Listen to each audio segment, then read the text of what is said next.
Good afternoon, everybody. I'm Carl with Capital Recovery. I'm a recovery coach here. So this is the family session, and I picked out 10 effects of substance abuse on family members. So, as addicts, it's a family disease, and I'm gonna start right into it. Alcohol and drug abuse affect not only the life of the person with the substance use disorder, SUD, but also the lives of family members. Addictions often cause interpersonal problems for all family members. Here we'll take a closer look at how substance abuse affects the family. Early theories blame family members for the addiction problem in the family. However, later theories confirm the stress caused by being in a relationship with an individual with an addictive disorder. There are little recognition of the caregiver role of the family members. Now there are widespread knowledge that the negative results of drug abuse have an impact on the families of drug abusers. In particular, family members and individuals with addiction have an increased prevalence of illness and domestic violence and addiction. They tend to have a destination in physiology and interpersonal activities, which include problems with social functionings, the relationship with an addicted person, stress, behavior problems, and children. Family members also have to deal with legal and financial problems. The combination of problems can be widespread impact. For instance, the families of drug users have health care usage rates that can possibly be 4 times higher than the average families. So it talks about this last part talks about the health care, right? And so there's probably it goes with overdoses, hospital stays. So it's saying 4 times as an average person, and that could be true, right? I had a lot of hospital stays, right, and a lot of hospital bills, and my parents and family members was impacted by that because listen, at the time I didn't have no money, so they would have to pick up my hospital bills, um, damage I caused around the neighborhood, just not um, material things I damaged, the mental abuse that goes along with addiction, you know, because it's really not about the physical aspect of it, it's the mental aspect of it too. I was very verbal, I mentally abused everything and everyone, you know, and talks about social functionings, I wasn't invited to uh, my family, our family member's house. Um, Stress, added stress to the family, behavior problems in children, it says. So my actions, impacted my brother, my siblings, right? So that's why we talk about, it's a family disease. It comes from the attic and it spreads worldwide, especially throughout the household. And it says the 10 effects. So number one is jealousy. People with SUD often have jealousy issues. You may grow jealous of your friends, partners, or family members, and other people in your life. And that's true. Jealousy can play a part and add fuel to the fire because we want what we wanted, right? And if we don't get it, we get angry, get jealous. We always like to be center of attention seeking is part of jealousy. Um, and it comes with feeling not good enough, inadequacy, wanting things that we don't think we can get in life, and we see other people have them, so we would get jealous of it. So yes, jealousy is definitely a part. Number two, conflict with partner. You may have arguments, get or give the silent treatment, and grow apart because you put your addiction first. Yes. Um, and it talks about, silent treatment. We call that, shutting down. Because we can be verbally right, but in terms of like not wanting to deal with things and not interacting with our family, we just completely shut down mentally, physically, and and just you know be quiet and just sit there, man, and just disconnect from the world. Um, so that's definitely a big part. Three, conflict with children. Addicts may argue frequently with their children. They may come to discard your authority or become afraid of you. Um, so as a kid, right? Because my mom, did what she did, and there would be arguments, and it always stems from like the household. I think, from my experience, you see what goes around the house sometimes, and the people, places, and things, the people you grow up with. Um, for me, that played a big part in my. I don't blame that on that, but like that did play a part in my addiction. And yeah, as a child, disregard your authority and become afraid of you. I didn't really have that authority figure in my life. I was allowed to do what I wanted to do. Not allowed, but I did what I wanted to do anyway. And I wasn't obeying no kind of authority. So it goes on to number four, money conflicts. Yeah, money always causes conflicts, right? You may be struggling economically because of losing your job, needing time from work, or making bad financial choices. You might also be pouring all your money into your addiction. Yeah, money is a big part of being an addict, and causing trouble in the household because all the money and goes to drugs and alcohol. We're not paying bills, we're not paying the rent, we're taking time off of work and not showing up for work. Um, we're not taking responsibility. That's basically what that is. And we need money to survive, right? And when we're addicts, we usually it all goes to drugs and alcohol. What else is here? Before into your addiction. So number five, emotional trauma. Addicts often create emotional hardships for their partner and children by yelling, belittling, insulting, or manipulating. Ooh, yeah.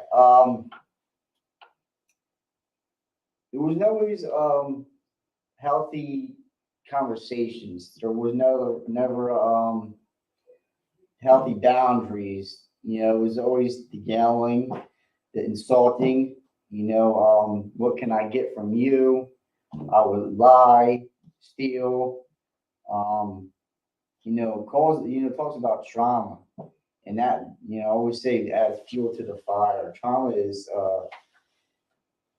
it's it can really make you shut down, as we talked about before, man. And it just it creates a lot more problems than we think.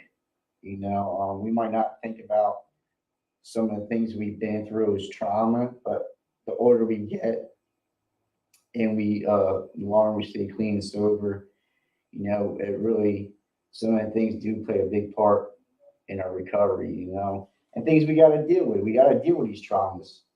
We're emotional creatures, as they say, and recovery, counseling, therapist, support groups. That's what we're here for support. You know, and to give you information. So number six is violence. You may become violent, or your family members may become violent with you. This includes slapping, hitting, smashing, and throwing objects. A lot of anger, a lot of rage, physical. it can get physical. And it talks about in some of the pamphlets I read, how you're, how you want to say, disciplined as a kid, or you beaten or you smacked, you know, that can play a part in your addiction too.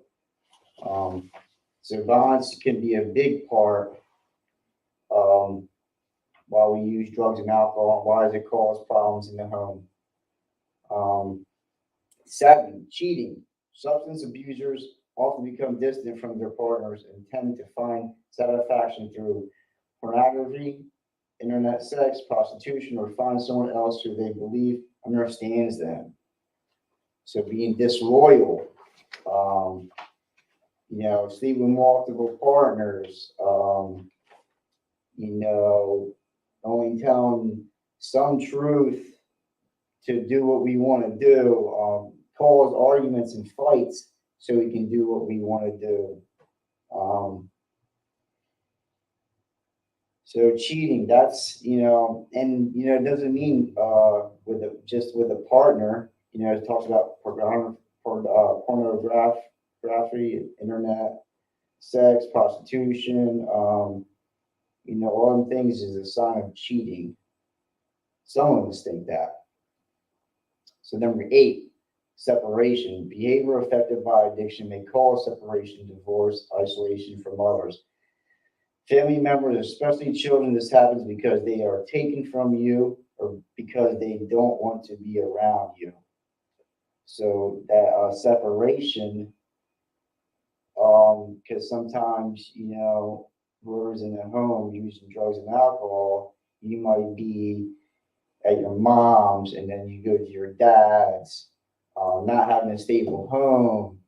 Um, that plays a big part, not having that structure and that stability, and you're living house to house, not having a place called home, always moving place to place and having find new friends and try to fit in over here.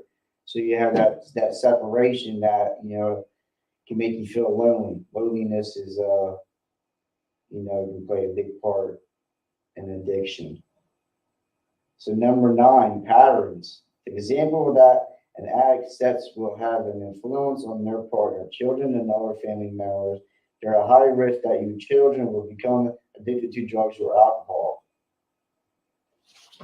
The example that addict sets will have an influence. It talks about your patterns and your behaviors and stuff like that. What are you doing without the drugs and alcohol as a kid or before the drugs and alcohol? Well, for me, I was causing chaos. I was running around the neighborhoods. I was breaking stuff. I was making homemade bombs, and I wasn't guided too much. I had that much of guidance. So I picked up these bad habits and these bad patterns that I inherited at a young age. That carries on into adulthood. You know, so it says your children will become addicted to drugs or alcohol. It's a high risk. I mean, I would say yay and no. It definitely plays a part. Like I said, how you're growing up and where you live and who you associate with, but that's not always the case. Number 10, health risk.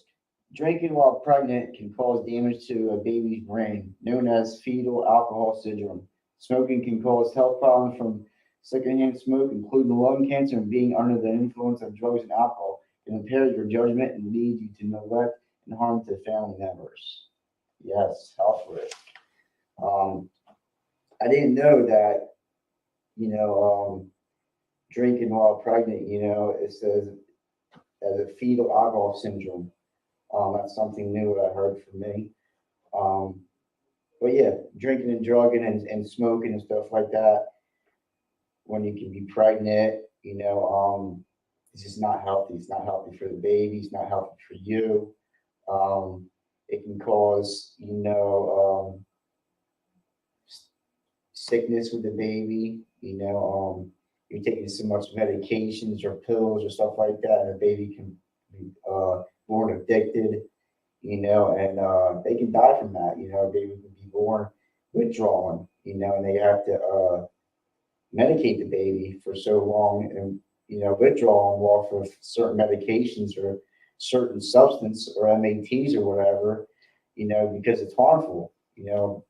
What you take in, the baby is taken in too. So everybody's at risk when females are pregnant. So yeah, it says 10 effects of substance abuse on family members. So we talk about, it's definitely a family disease. We don't see it too much as a family disease when we're in it. I sure didn't, because it was always about me. Me. Leave me alone. I'm only hurting myself. Um, I'm not hurting you. But that's just the mindset I had. I didn't understand or see the impact that I caused on my family and friends while I was in, addiction. Um, because we like this. I detach. If I don't see it, I don't believe it. So like I would look the other way, right, and really not take it in that how much harm I was causing. Um, because that I didn't want to feel guilt, shame, remorse. Right, I didn't want to feel the negative feelings, so I would use more drugs on top of it. Right, so that's the only solution I had was drugs and alcohol. I had no healthy outlets. I had no hobbies. I had, um, like I said, no structure. I had no father figure. Right, I hung out with the homies, right? As you speak, um, and I did what I wanted, you know. But yeah, I impacted my family very much so. It's like I say that um, I was using drugs and alcohol, and they would reap the consequences. You know, my mom had seen me go to jail over and over again, and try to bail me out. See me overdose. Like it caused a lot of trauma, not just financially stuff. That you know, I begged for money, stole money, stole all kinds of stuff and sold it. You know, put that mental beat down I gave them. That spiritual, wrecking I came through with, and sleepless nights, the trauma that I caused. I'm still dealing with, you know, um, building the relationships back, building that trust back. It takes time. Everybody's process is different. Sometimes we burn bridges that we never can build back, and that's okay too. That's part of a process. Only thing I can do is be better, and not pick up. There's many things that come with this family disease, man, and there's a lot of good stuff here, and it talks about family therapy. It's always good for as an addict and the family that suffered from it to have a healthy medium. Sometimes we can't have a sit down and have a normal conversation without arguing and fighting. And and if that's the case, get somebody. That's what we're here for. As recovery coaches and stuff like that. You come down the center and you know talk in a healthy manner, not yelling, not screaming, not cussing, not getting physical, because that's what it is. When people in active addiction and the person that's addicted in the family, usually don't end up too good, the financial, spiritual, the mental. It's just, it's a lot, man. It's a lot of negative that comes with addiction and the use of drugs and alcohol, right? But there's a lot of good in recovery too, you gotta flip the negative into the positive, and healthy communication, being truthful, being honest, like I said, talking, having a normal conversation. There's many outlets, man. Many outlets to get better. I'll give you a little information about me. I got 4.5 years clean and sober. Our clean date is 2018. Yeah, August 23rd, 2018. So a little fun fact about me. But yeah, I just didn't realize how much damage I caused, in active addiction until I got clean, and I seen the wreckage that I caused, But so that was like the family session, and hopefully I'll see you guys next week. Like I said, my name's Carl. I'm here at Capital Recovery. I'm a recovery coach. And we're here for support, to give you some information. If you need anything, man, come down to center. I'd like to see you guys. And that'll be it for today. Until next time.